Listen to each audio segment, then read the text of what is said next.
What if I told you bad things are actually the best things that have ever happened to you? You probably wouldn't believe it.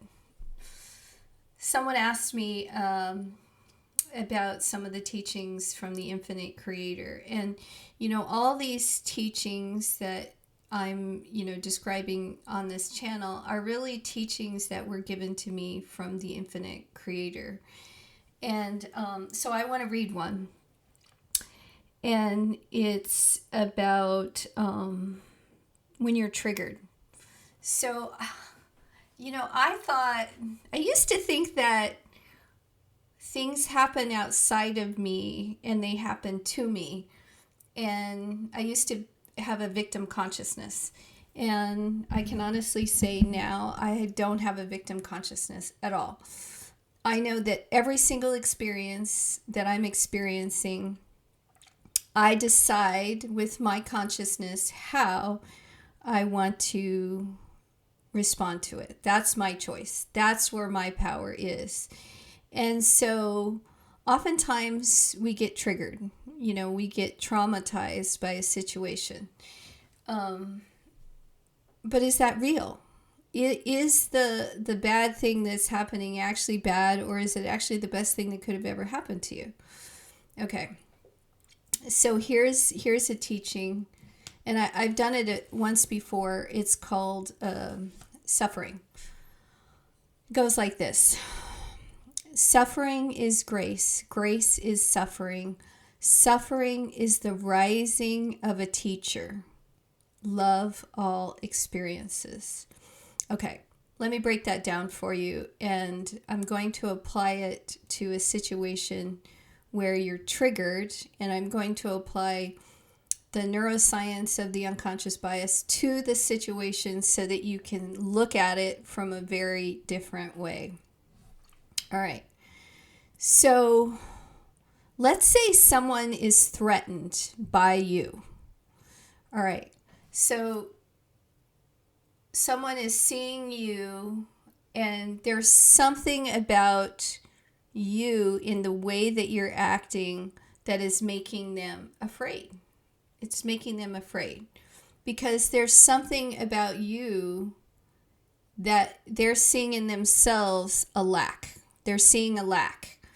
And so because of a past trauma that they've had in the past, those 4 woundings are showing up, and so they're comparing themselves to you. I'm not enough. I'm not enough compared to what? Compared to you. Again, the 4 woundings are: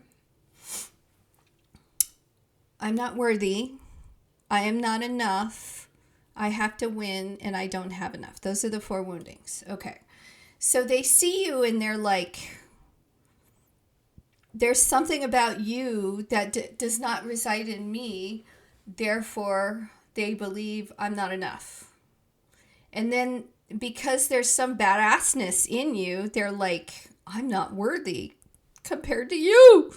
And then they're like,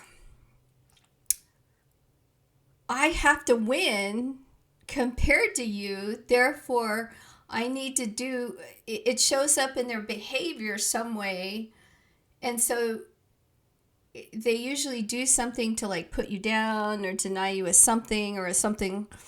And then they're doing that because they're afraid from a past wounding where they didn't have resources. So that's how it shows up.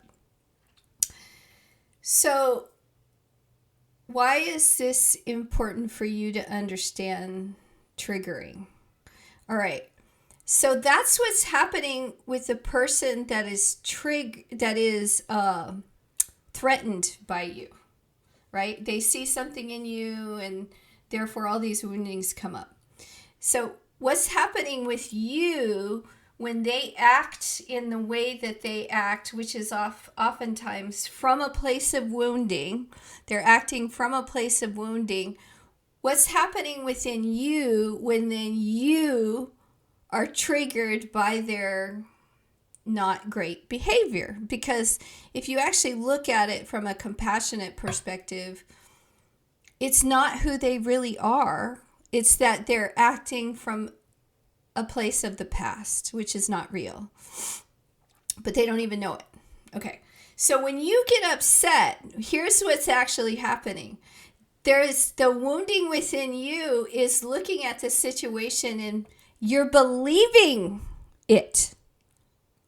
Why would you get unhappy? Why would you get mad if someone acts like a butthead? Because if you know that you're worthy, if you know that you're the bomb, if you know that you're badass, you don't need to prove it to anybody because you already know it exists. So,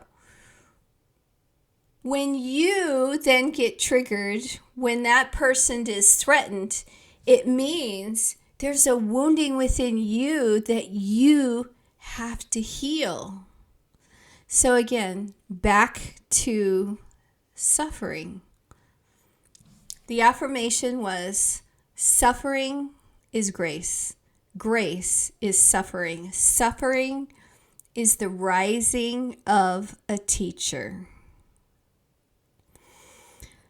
So, there's something about that experience that you, the bigger you, the eternal you, is trying to help you wake up.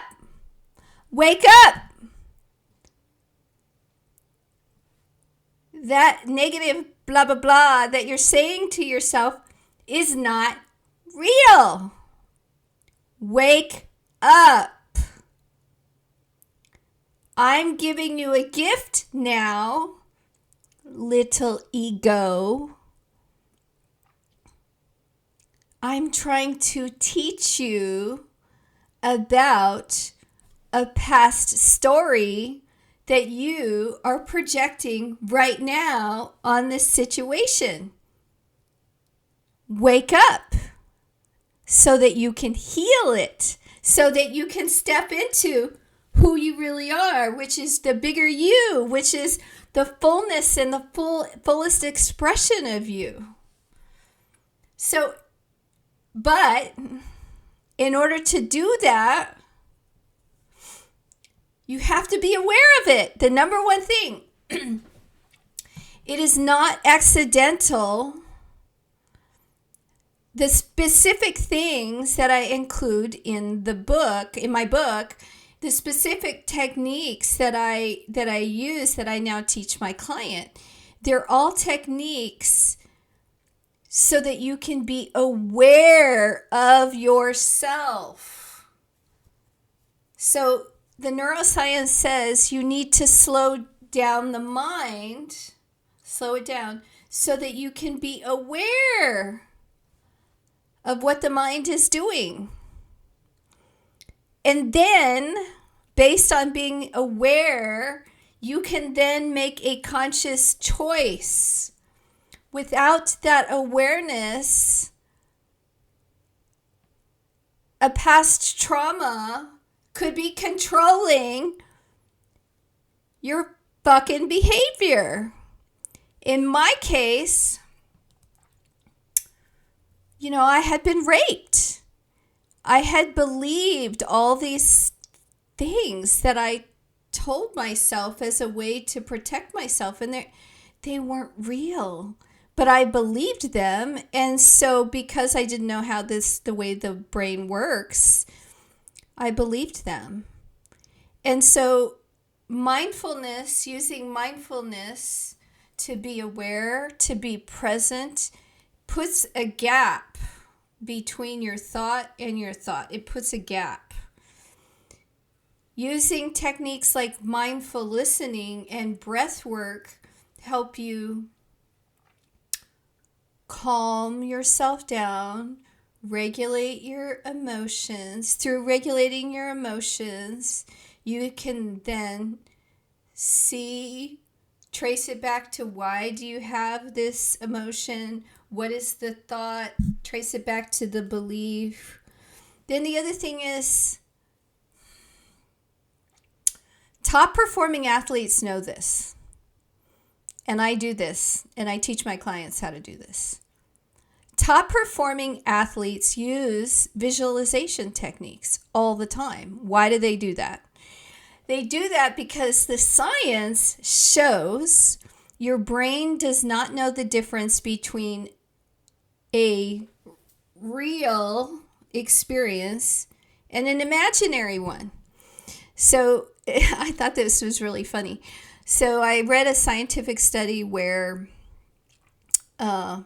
they studied one group was actually learning how to play the piano. The other group was imagining that they were learning how to play the piano. And when they did an MRI of the brain, this group had changes in the brain structures for where you play the piano, like this one did. So the brain doesn't understand the difference between an imaginary scenario and a real scenario. And so top performing athletes understand this. And so what they do is they practice in their mind visualizing dunking the ball or whatever the sport that they are doing. And they do that because it gets the body comfortable. It kind of like preps the body to do the thing. And it can much more easily adapt to the situation to do the thing.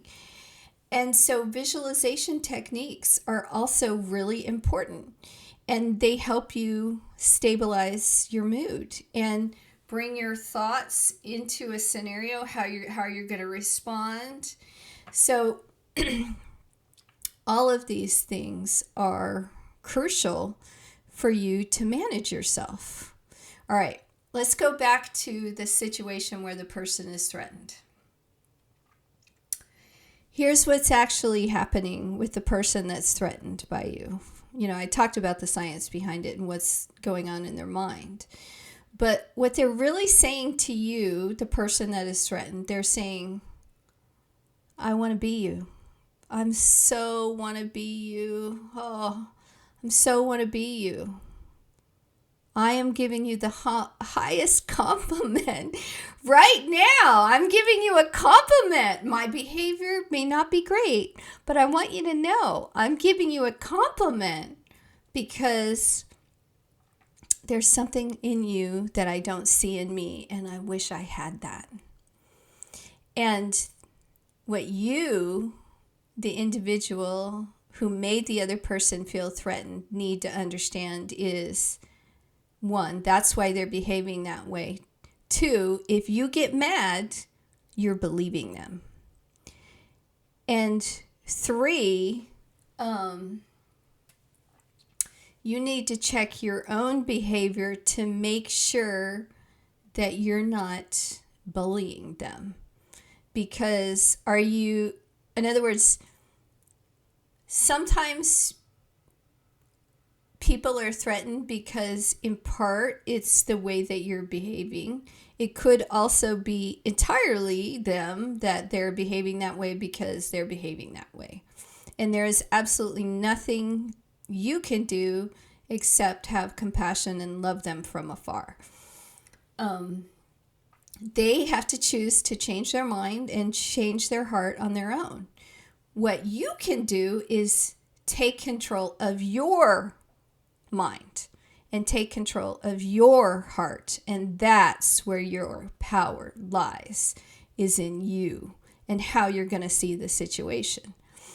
So every negative experience, while it may not seem like it, is actually a gift that you're giving to yourself.